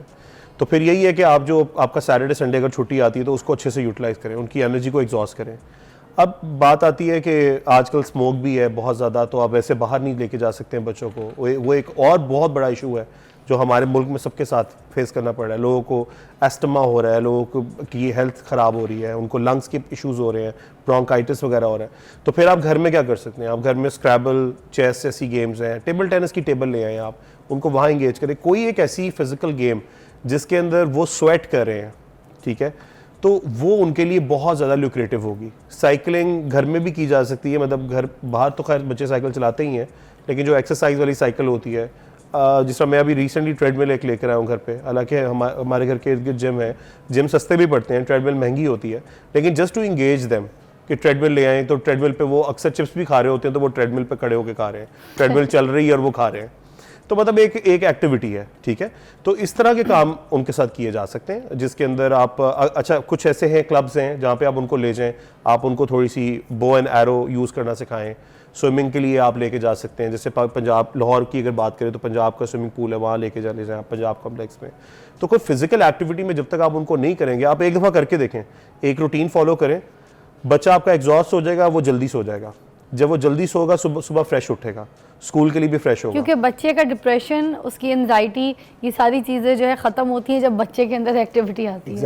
एग्जैक्टली ऐसे ही। मगर एक चीज़ तो माननी पड़ेगी ना कि जो गेमिंग है, अगर हम उसकी बात करें तो इनकी जो तालीम है उसके आगे तो बहुत रुकावट बन जाती है। चाहे हम जितना मर्जी कंट्रोल करने की कोशिश कर लें, उनकी जो फोकस है वो सारा सारा वो गेम की तरफ रहता है। भले जितनी हटाने की कोशिश करें, उनका इंटरेस्ट तो उधर ही है, तवज्जो भी सारा उधर ही चला जाता है। पर पढ़ाई पे हम उनको बच्चे को लगा भी देंगे, वो 2 मिनट किताबें पकड़ के बैठेगा, मगर उसका जो है ना माइंड इंटरेस्ट लेवल उसका वही होगा कि गेम कितनी देर में। ऐसे आप ये देखें कि जब कभी इंटरनेशनल ट्रैवल, जैसे आप भी करती हैं, मैं भी इंटरनेशनल ट्रैवल पे जाऊं, बहुत सारे बच्चे इंटरनेशनल ट्रैवल पे अपने पेरेंट्स के साथ, फैमिली के साथ आए होते हैं, वो गेम खेल रहे होते हैं मोबाइल पे। इसका क्या मतलब है कि वो गेम के साथ ज़्यादा अटैच्ड है। उनके लिए वो जो इतना पैसा खर्च किया है उनके पेरेंट्स ने, उनको बाहर लेके आए हैं, उनके लिए वो ज़्यादा मैटर नहीं करता। तो सारी की सारी बात ये है कि आपने अपने बच्चे को कैसे ग्रूम किया है, आपने उसको किन चीज़ों की आदत डाली है। अगर आप खाने की भी बात कर लें, कोई ऐसी चीज़ आप उसको खिलाते हैं और डेली बेसिस पे खिलाते हैं, उसके टेस्ट बर्ड्स डेवलप हो जाएंगे। आपकी बात बड़ी अच्छी है, बल्कि मैंने हराल को 2-3 बार बोली है, कभी गाड़ी में बैठ के आईपैड या कोई फ़ोन यूज़ कर लेना तो मैं उसको फ़ौरन छीन के उसको ये कहती हूँ, अरे देखो तो सही, तुम्हें बाहर लेकर आई हूँ, देखो हम बाहर फिर रहे हैं, देखो ये क्या चीज़ बाहर। कहती क्या देखूँ, ना पहाड़ है, ना लेक है, ना बोट है, मैं क्या देखूँ। तो मैं उसको ये कहती हूँ, यही देखो, जो साइकिल वाला जा रहा है ना, वो देखो कैसे जा रहा है, किस तरीके से जा रहा है, उसकी साइकिल के पीछे कौन बैठा है, वो देखो रिक्शे वाले ने कहाँ गलत रिक्शा पार कर दिया, ये देखो। मैं कहती हूँ ये हैपनिंग, ये भी देखो कि माशरे में हो क्या रहा है, ये चीज़ें देखो, बिलबोर्ड कहाँ लगा हुआ है, ये बिल्डिंग इतनी ऊंची यहाँ पे कैसे खड़ी हो गई, अभी 3 महीने पहले तो यहाँ पे कुछ भी नहीं था, खाली प्लॉट। ये सारी चीज़ें मैं उसको बोलती हूँ कि ऐसी चीज़ें एक्सप्लोर करो, देखो। देखिए ये सारा डिपेंड करता है कि आपने अपने बच्चे की साइकी कैसे डेवलप की है। एक चीज़ है, जैसे मैं आपको मिसाल के तौर पे बताता हूँ कि आप गाड़ी में जा रहे हैं अपने बच्चे के साथ और एक कोई मांगने वाला आया है, आपने अपने बच्चे के सामने उसको पैसे पकड़ा दिए, बच्चे ने पूछा बाबा आपने क्यों पैसे दिए, आप कह दें कि ये मांगने वाला था तो मैंने पैसे दे दिए। दूसरा क्या है, आपको उनको कहते हैं कि क्योंकि अल्लाह ताला ने हमें ज़्यादा पैसे दिए हैं और अल्लाह ताला ने कहा है कि जो एक्सेसिव पैसे मैं आपको दे रहा हूँ उससे आप लोगों की हेल्प करें।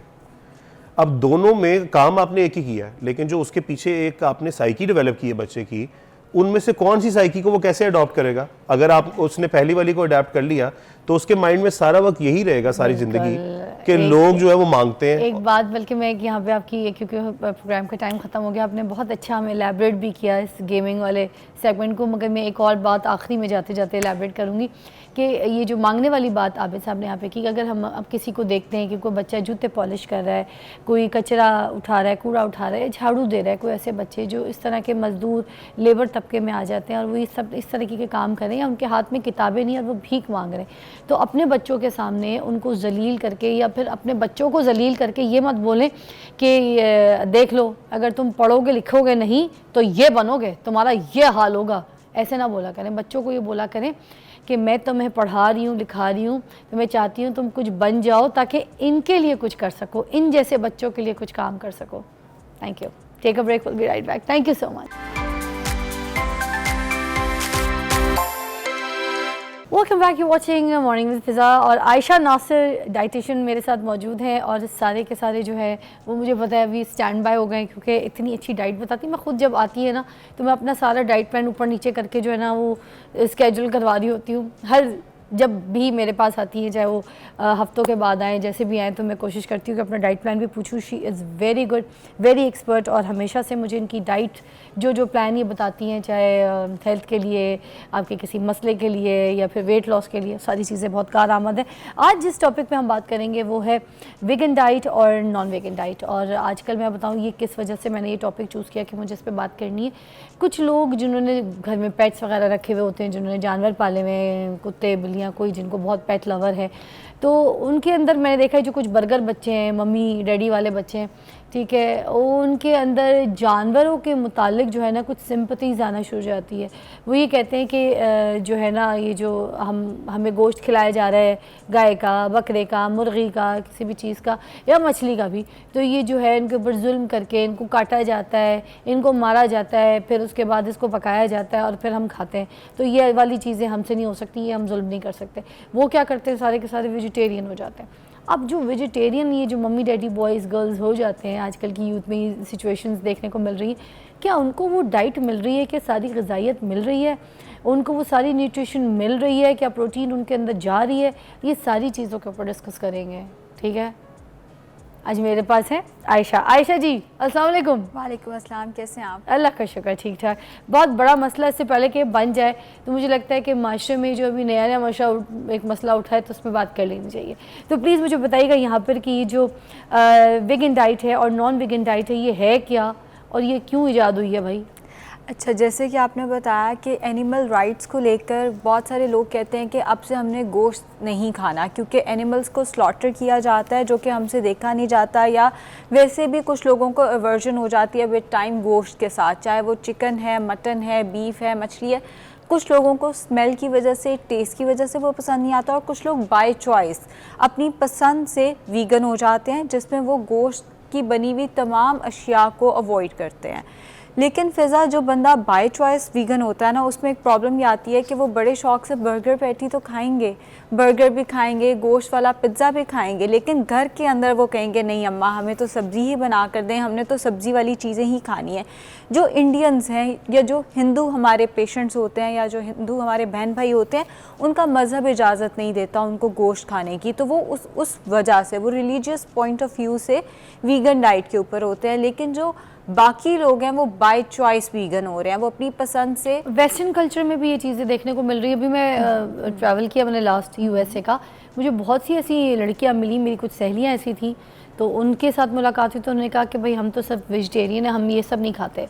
तो वहाँ पे भी कल्चर जो है इस तरह से चेंज हो रहा है। एग्जैक्टली उसमें वही बात आ जाती है कि एनिमल राइट्स को लेकर वो लोग कहते हैं कि चूंकि एनिमल्स को स्लॉटर किया जाता है तो हमें ये चीज़ पसंद नहीं आती, खून बहता है और हमसे वो देखा नहीं जाता, या बहुत सारे लोगों को देखा वो खून बहता देख लें तो उसके बाद वो खा नहीं पाते उसको, तो वो इस वजह से जा रहे हैं। अच्छा, कुछ लोग कहते हैं जो इसके बेनिफिट्स हैं, इसके बेनिफिट से कई ज़्यादा नुकसान है। हम बेनिफिट्स डिस्कस कर लेते हैं। लोग कहते हैं, या एक जैसे कीटो डाइट आ गई जी, सब ने उसको देख के फॉलो करना शुरू कर दिया। जब ये डाइट आई वीगन डाइट, तो इस पे बात आई ये डायबिटीज़ को कंट्रोल करने में हेल्प करती है, ये वेट लॉस में हेल्प करती है, इसमें फाइबर ज़्यादा है, ये स्किन के लिए अच्छी है, ये कैंसर से बचाती है वगैरह वगैरह। लेकिन अगर हम इसके नुकसानात की बात करें, नुकसानात कहीं ज़्यादा हैं। इसमें आपके न्यूट्रिएंट्स ही पूरे नहीं हो रहे होते, स्पेशली विटामिन B12 जो कि हमें मिलना ही एनिमल सोर्सेज से है, वो आपका पूरा नहीं होता। इसके साथ साथ आयरन, अब लोग कहते हैं जी आयरन तो हमारा दालों के अंदर भी मौजूद है, दालों के अंदर आयरन बहुत कम मिकदार में मौजूद है एज़ कम्पेयर टू गोश्त के। सो आयरन भी पूरा नहीं हो रहा, कैल्शियम भी लोगों का पूरा नहीं हो रहा, प्रोटीन पूरा नहीं हो रहा। फिर वही बात आ जाती है जी प्रोटीन तो दालों के अंदर भी है, प्रोटीन दालों के अंदर बहुत कम है, गोश्त प्रोटीन का अच्छा सोर्स है, असल सोर्स ही बेसिकली गोश्त है। तो लोगों को नुकसानात ज़्यादा होते हैं वीगन हो जाने के और फ़वाइद कम हो रहे होते हैं। अच्छा, गोश्त में भी प्रोटीन का सोर्स जो आप बता रही हैं उसमें बीफ है, उसमें जितने गोश्त है जिसमें हमारे पास even prawns, lobster, beef, chicken, मछली, मटन, लैम्ब, शीप, सब कुछ जो है ये सारा बहुत अच्छा सोर्स है प्रोटीन का। अच्छा। और दालें उसकी निस्बत हाफ प्रोटीन भी नहीं रखती हैं, जो कि प्रोटीन दालों के अंदर है वो बहुत कम है एज़ कम्पेयर टू जो गोश्त के अंदर। तो क्या वीगन डाइट जो है वो मुकम्मल ग़िज़ाइयत प्रोवाइड कर सकती है बॉडी को? कभी भी नहीं कर सकती अगर आप वीगन होते हैं किसी भी वजह से। अब देखिए वही बात कि रिलीजियस पॉइंट ऑफ व्यू से हम किसी की दिल आज़ारी नहीं करना चाहते। अगर कोई वीगन है तो उसको चाहिए फिर कि वो 7 सप्लीमेंट्स का इस्तेमाल ज़रूर करे। होता ये है मसल लॉस शुरू हो जाता है, पट्टे कमज़ोर होना शुरू हो जाते हैं बिकॉज B12 नहीं मिल रहा। B12 अगर आपको नहीं मिल रहा, आपका मेटाबॉलिज्म भी स्लो होना शुरू हो जाता है। इसके साथ साथ हेयर लॉस शुरू हो जाता है, आपकी स्किन ख़राब होना शुरू हो जाती है। एंड ऑल्सो जो डाइट है वो ये जो गोश्त वगैरह है ये फैटी एसिड्स का बहुत अच्छा सोर्स है, हेल्दी फैट्स का बहुत अच्छा सोर्स होता है। तो ऐसे लोगों की एजिंग भी जल्दी हो जाती है। ऐसे लोगों को हार्ट के प्रॉब्लम्स, हमें सुनाई देता है जी वीगन डाइट पे चले जाओ हार्ट के प्रॉब्लम से बच जाओगे, सारा कोलेस्ट्रॉल तो मटन में है, सारा कोलेस्ट्रॉल तो बीफ में है। बट द थिंग इज जो हेल्दी फैट्स है वो भी तो एनिमल सोर्सेज से कहीं ना कहीं हम ले सकते हैं, तो वो वाली चीज़ भी कहीं ना कहीं आपकी कॉम्प्रोमाइज़ होना शुरू हो जाती है। कुछ इंडियन प्लेयर्स हैं जिनके मैं बारे में बताना चाहूँगी। एक तो विराट कोहली के बारे में बताऊँगी कि आपको पता है वो खेलते भी हैं, ग्राउंड में भी होते हैं, ऑल ओवर द वर्ल्ड उनको पसंद किया जाता है। Is a very good player.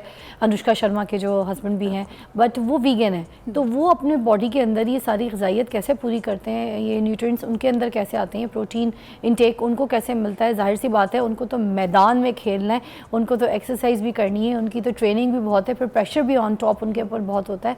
तो ये सब चीज़ों के साथ वो वीगन है, तो कैसे वो मैनेज करते हैं, प्लीज़ इलैबोरेट। अच्छा फ़िज़ा, वीगन के साथ अगर आप बहुत ज़्यादा सप्लीमेंट्स ले सकते हैं तो इसमें कोई हर्ज नहीं है, बिकॉज आपको चीज़ें ही पूरी करनी है वो आप सप्लीमेंट से। प्लांट बेस्ड प्रोटीन्स मिल जाते हैं, प्लांट बेस्ड आपको सारे सप्लीमेंट्स मिल जाते हैं। आप आयरन सप्लीमेंट से ले सकते हो, B12 ले सकते हो, ओमेगा 3 ले सकते हो, कैल्शियम ले सकते हो। एक एक चीज़ अगर आप दवाई की फॉर्म में, सवाल ये उठता है क्या सप्लीमेंट्स इन चीज़ों का मुतबादल है?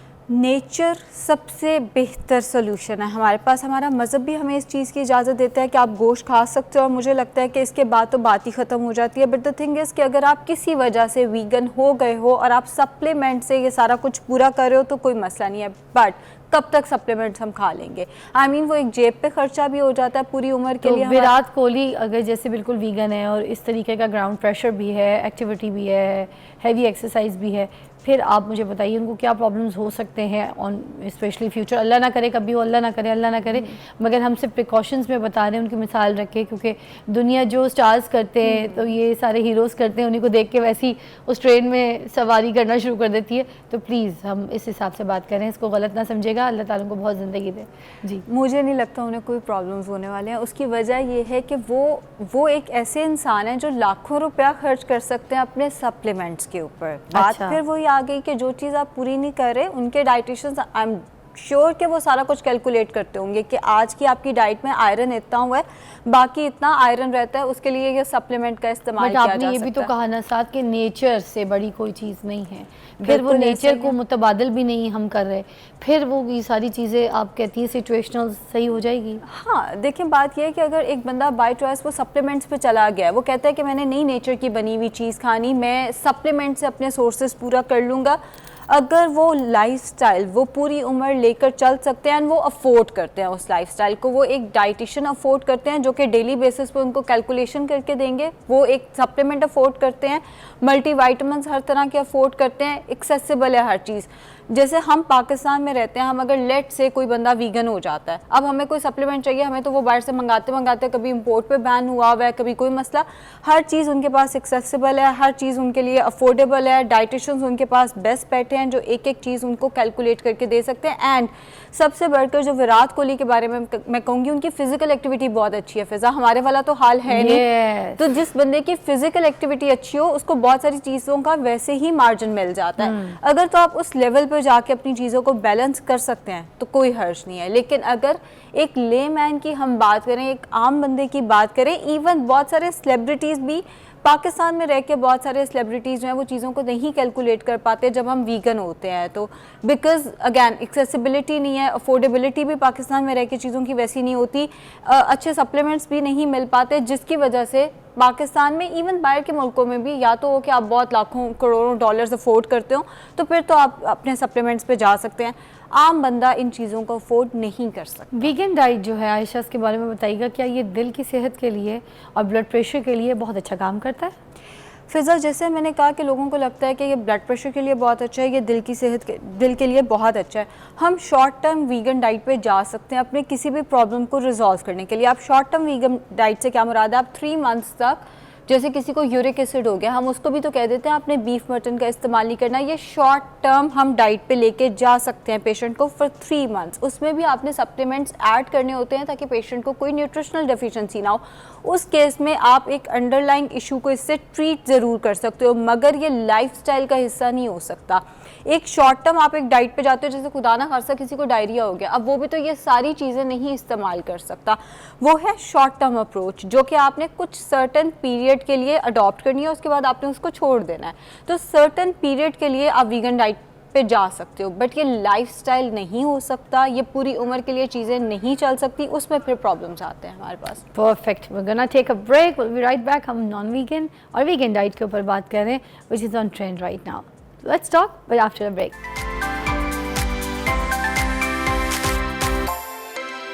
Welcome back, you watching morning with Fiza. और मैं आपको बताऊँ, ये टॉपिक नहीं है मेरा, मगर मुझे एक टॉपिक से हटके इतना अच्छा इन्होंने भी एक टोटका बताया, व्हिच इज़ लाइक, ये डाइटिशियन ही कोई अच्छी बता सकती हैं। इन्होंने बताया मेथी का जो मेथड़े का जो दाना है ना, वो और सफ़ेद ज़ीरा जो है वो रात को हम मिकदार करके आप पानी में भिगो दें, और सुबह जब आप उठें तो उसको आपने बॉईल नहीं करना या बस कुछ नहीं करना, उसको आपने छानना है नहीं छानना, आप उसको सुबह सुबह नहार मुँह पी जाइए। उससे ये होगा कि आपका वेट भी लूज़ होगा, आपको ब्लोटिंग नहीं होगी, आपके फेस पे बॉडी में जो स्वेलिंग होती है एकदम से, जो ऐसे आप फूले फूले लगते हैं, वो नहीं लगेंगे आपका, तो हर चीज़ नॉर्मलाइज लगेगी। ऐसी है ये वेट लूज़ के लिए भी बड़ा काम करता है, वेट लॉस में भी हेल्प करता है फिजा। लेकिन कोई एक चीज़, जैसे जो ज़ीरा है वो इंसुलिन रेजिस्टेंस के लिए बहुत अच्छा है, जो मेथी दाना है वो भी इंसुलिन रेजिस्टेंस के लिए बहुत अच्छा है। लेकिन अगर आप मेथी दाना और ज़ीरे का पानी पी के उसके बाद पूरा दिन निहारी पाए खाएंगे तो फिर इसने वेट लॉस नहीं कराना। हाँ, अगर आप वेट लॉस डाइट प्लान पे हैं तो ये न्यूट्रास्यूटिकल्स डेफिनेटली आपको हेल्प कर सकते हैं वेट लॉस को बढ़ाने में, उस पूरे प्रोसेस को ज़रा बेहतर कर सकते हैं। अब ये वाली चीज़ जो आपने बताई है, इसके भले हम वेगन डाइट पे हों, नॉन वेगन डाइट पे हों, उसके अलावा भी हम इसके साथ इसको ले सकते हैं? डेफिनेटली ले सकते हैं। ज़बरदस्त है जी। मुझे बताइए कि नॉन वेगन डाइट जो होती है जिस्मानी ताकत को बढ़ाने में मददगार साबित होती है कि नहीं? बिल्कुल ऐसे ही है। नॉन वेगन डाइट क्या है, जिसमें हम एनिमल सोर्सेज से दूध जो आता है वो भी इस्तेमाल कर सकते हैं, हम एग्स भी इस्तेमाल कर सकते हैं, हम गोश्त भी इस्तेमाल कर सकते हैं। अब ये सारा कुछ है B12 का अच्छा सोर्स। एज आई सेड कि जो B12 है वो आपके पट्ठों के लिए बहुत अच्छा होता है। जो लोग B12 का इस्तेमाल नहीं करते उनके पट्ठे ही तो कमज़ोर हो जाते हैं। सो अगर आप नॉन वीगन डाइट में आपको B12 अच्छा मिल रहा है, आपको कैल्शियम अच्छा मिल रहा है, आपको हेल्दी फैट्स भी मिल रहे हैं। हाँ, अगर आप ज़रूरत से ज़्यादा गोश्त खाएंगे तो आपको अनहेल्दी फैट्स भी वहाँ से आना शुरू हो जाएंगे, बट मॉडरेशन के अंदर आपको हेल्दी फैट्स अच्छे मिल रहे हैं जो कि ज़ाहिर आपके पट्ठों को मजबूत करेंगे। ओवरऑल आपको आयरन भी ज़्यादा देंगे, कैल्शियम भी ज़्यादा देंगे, ओवरऑल हेल्थ आपकी अच्छी होगी। अच्छा, कुछ लोग अब सब्जियां बिल्कुल छोड़ देते हैं, नहीं खाते और वो सिर्फ़ और सिर्फ गोश्त की डाइट पे चले जाते हैं, चाहे वो मुर्गी हो, मछली हो, बीफ हो, लैम्प जो भी हो, तो इसी चीज़ को फॉलो करते हैं। अब इस सिचुएशन में उनके लिए क्या जिस्मानी सिचुएशंस ख़राब हो सकती हैं? इसको हम कहते हैं कार्निवोर डाइट, जिसमें उन्होंने सिर्फ गोश्त खोरी करनी होती है। अब इसमें प्रॉब्लम ये है कि गोश्त के अंदर फाइबर नहीं होता फ़िज़ा। फाइबर आपकी गट के लिए, आपके पेट के लिए, आपकी डाइजेशन के लिए बहुत अच्छा है। फाइबर कोलेस्ट्रॉल के लिए बहुत अच्छा है, फाइबर ब्लड प्रेशर के लिए बहुत अच्छा है, हार्ट के जितने इश्यूज़ हैं उसके लिए बहुत अच्छा है, शुगर के लिए बहुत अच्छा है। हर बीमारी का कहीं ना कहीं ताल्लुक एट द एंड जाके फाइबर से निकल आता है, डायरेक्टली और इनडायरेक्टली। फाइबर आपकी डाइट से निकलना नहीं चाहिए, बहुत इंपॉर्टेंट चीज़ है फाइबर। सो जो लोग सिर्फ कार्निवोर डाइट पे जाते हैं उनका फाइबर पूरा नहीं होता। उससे होता क्या है कि ये सारे प्रॉब्लम्स आना शुरू हो जाते हैं। हार्ट का प्रॉब्लम शुरू हो गया है। सबसे पहले तो आती है जी कॉन्स्टिपेशन ही ठीक नहीं हो रही पेशेंट की, और कहीं ना कहीं उसकी वजह ये होती है कि वो कार्निवोर डाइट पे होता है। फिर पाइल्स का मसला ऐसे लोगों को शुरू हो जाता है। उसके बाद आता है जी ब्लड प्रेशर का मसला, यूरिक एसिड बढ़ने लग गया, क्योंकि जब खाना ही मटन, बीफ और गोश्त है, ज़रूरत से ज़्यादा खाना है, मॉडरेशन में नहीं खाना, बैलेंस में नहीं खाना, तो फिर यूरिक एसिड भी बढ़ेगा, हार्ट प्रॉब्लम्स भी होंगे। हर चीज़ अगर आप मॉडरेशन में लें तो वो फ़ायदेमंद है। रेनबो डाइट पे जाएं। रेनबो डाइट होती है कलरफुल डाइट। आपकी प्लेट के अंदर सब कुछ होना चाहिए, थोड़ा थोड़ा करके एक बैलेंस। कुछ लोग ये भी करते हैं कि मुर्ग मुसल्लम हो गया और जितना गोश्त वगैरह है, ऐसी अशिया होती है, सब कुछ खाते हैं, मगर साथ में कहते हैं थोड़ा सा सैलड खा लो तो सब बैलेंस हो जाएगा। तो ये ठीक है? देखिए, मुर्ग मुसल्लम अगर आपने हेल्दी तरीके से बनाया हुआ है, आपने उसको ग्रिल किया है या आपने उसको स्टीम किया, उसमें 1 से 2 चाय के चम्मच ऑयल डाला है, इससे ज़्यादा नहीं, और साथ में आपने सैलड रख लिया, तो इसमें कोई हर्ज नहीं है। डिपेंड करता है कि सैलड के इंग्रेडिएंट्स क्या हैं। फ़िज़ा कई लोग सैलड ही इतना बुरा बनाते हैं, उसके अंदर मैक्रोनी उबाल के ऊपर सॉस डाल देते हैं। मैक्रोनी बुरी चीज़ नहीं है, लेकिन मॉडरेशन के अंदर। अब मैक्रोनी का ही सैलड बना दिया, उसके अंदर कोई सब्ज़ी बराए नाम है, तो फिर उसका कोई फ़ायदा नहीं है। सब्जियां आप साथ लें, कच्ची कटी हुई सब्जियां हो सकती हैं, साथ आप एप्पल साइडर डाल सकते हैं, उसके अंदर लेमन डाल सकते हैं। एप्पल साइडर के लिए भी आपने बात बताई, ब्रेक में बता देती हूँ। आयशा कह रही थी कि एप्पल साइडर को पानी में घोल के नहीं पीना। एप्पल साइडर जब आपने लेना है तो वो आपने सैलड के साथ, किसी चीज़ के साथ इस्तेमाल करना है, किसी सब्जी के साथ ऐसे इस्तेमाल करना है, वरना ये आपकी गट हेल्थ को सारा बर्बाद कर देगा। पानी में घोल के नहीं पीना, इसको आपने सलाद पे डाल के विद मील इस्तेमाल किया जा सकता है। सैलड के ऊपर आप एप्पल साइडर या लेमन डाल के उसका इस्तेमाल करें, साथ में आप गोश्त का इस्तेमाल एंड थोड़े से कार्ब्स। अब कार्बोहाइड्रेट भी प्रोटीन एब्जॉर्प्शन के लिए ज़रूरी होते हैं। कहीं ना कहीं कार्ब्स में ज़रूरी नहीं है कि आपने रोटी चावल ही खाने, आप 2 खजूरें खा लें, वहाँ से भी आपको हेल्दी कार्बोहाइड्रेट्स मिल जाएंगे। इसके साथ 2 खजूरें ले लें, आपका पूरा मील कंप्लीट हो जाएगा। ज़बरदस्त। अच्छा, जाते जाते मैं चाहूँगी कोई ऐसी टिप जो आपको लगता है कि आप ज़रूर दें उन लोगों के लिए जो ख़ास तौर पे वेगन डाइट या नॉन वेगन डाइट को फॉलो करने के चक्कर में जो है ना एक तरफा हो जाते हैं, और जो कंबाइन आपने कहा कि rainbow diet is one of the best diet. अगर आपकी प्लेट में सारे कलर्स हैं, सारी चीज़ें हैं, हर तरीके का मौसमी सब्ज़ी है और साथ साथ गोश्त भी है, फाइबर भी है, प्रोटीन भी है, तो वो आपका एक कंप्लीट रेनबो मील है, राइट?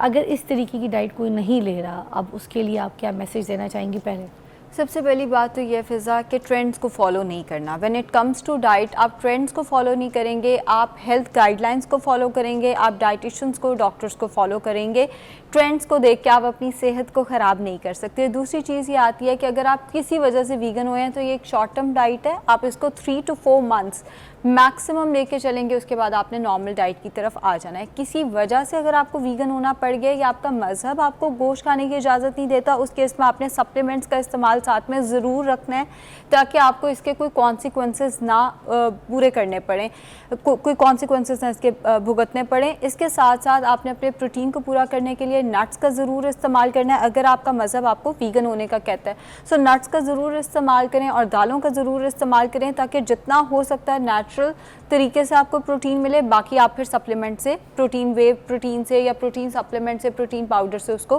पूरा कर सकते हैं। एट द एंड मैं यही मैसेज दूंगी कि जितना हो सके बैलेंस डाइट खाएं, सब कुछ खाएं डाइट में, लेकिन थोड़ा थोड़ा करके खाएं। Excess of anything is bad. कोई भी चीज़ आप ज़रूरत से ज़्यादा लेंगे वो आपको फ़ायदे से ज़्यादा नुकसान देगी। गोश्त भी उसी में आ जाता है, सब्जियां भी उसी में आ जाती हैं, फ्रूट्स भी उसी में।